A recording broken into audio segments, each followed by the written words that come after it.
Lady Goschen ಹಾಸ್ಪಿಟ್ಲಿಗೆ ಈಗಾಗಲೇ 84 ಲಕ್ಷದ್ದು ನಾವು ಹ್ಯಾಂಡ್ ಓವರ್ ಮಾಡಿದ್ದೇವೆ. ಅದು ಈಗ 2 ತಿಂಗಳಲ್ಲಿ ಇನ್ಸ್ಟಾಲ್ ಆಗುತ್ತೆ. ಅದೇ ರೀತಿ ಮಂಗಳೂರು ಕಡೆಯಿಂದ ಒಂದು ವಾರ್ ರೂಮ್ ಅನ್ನು ಮಂಗಳೂರಲ್ಲಿ ಮಾಡಿ ಅಲ್ಲಿ ಕೂಡ ಒಂದು 5 ಆಂಬುಲೆನ್ಸ್ ಮಾಡ್ತೇವೆ. ಬೇರೆ ಬೇರೆ ಕಿಟ್ಗಳನ್ನು ಕೊಡ್ತಾ ಇದ್ದೇವೆ, ಇನ್ಸೂರೆನ್ಸ್ ಕೊಡ್ತಾ ಇದ್ದೇವೆ, ಎಲ್ಲ ಕೆಲಸ ಆಗ್ತಾ ಇದೆ. ಅದರೊಟ್ಟಿಗೆ ನಮ್ಮ ಕ್ರಿಯಾಶೀಲ ಶಾಸಕರಾದ ಡಾಕ್ಟರ್ ಭರತ್ ಶೆಟ್ಟಿ ಅವರು, ಹಾಗೆ ಮೇಯರ್ ಅವರು, ಹಾಗೆ ಮಹಾನಗರ ಪಾಲಿಕೆಯ ಕಮಿಷನರ್ ಅವರು, ಇಲ್ಲಿಯ ಕಾರ್ಪೊರೇಟರ್ಸ್ ಎಲ್ಲ ಒಂದು ಆಂಬುಲೆನ್ಸ್ ಸುರತ್ಕಲ್ಲಿ ಕೊಡಬೇಕಂತ ಹೇಳುವಂತ ಒಂದು ಮನವಿಯನ್ನು ಮಾಡಿದ್ರು.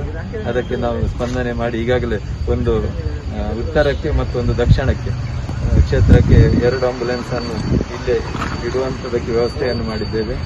ಮತ್ತೆ ಕೆಲವು ನಮಗೆ ಡೈರೆಕ್ಟ್ ಬಂದ ಸೇವೆಯನ್ನೆಲ್ಲ ಅಲ್ಲಿಂದ ನಾವು ಮಂಗಳೂರು ನಮ್ದು ಕ್ರೆಡೈ ಕೋವಿಡ್ ಕೇರ್ ಸೆಂಟರ್ ಇಂದ ನಾವು ಸರ್ವಿಸ್ ಕೊಡ್ತಾ ಇದ್ದೇವೆ.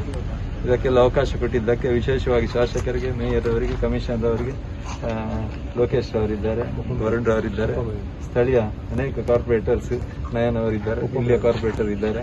ಎಲ್ರಿಗೂ ಧನ್ಯವಾದಗಳು.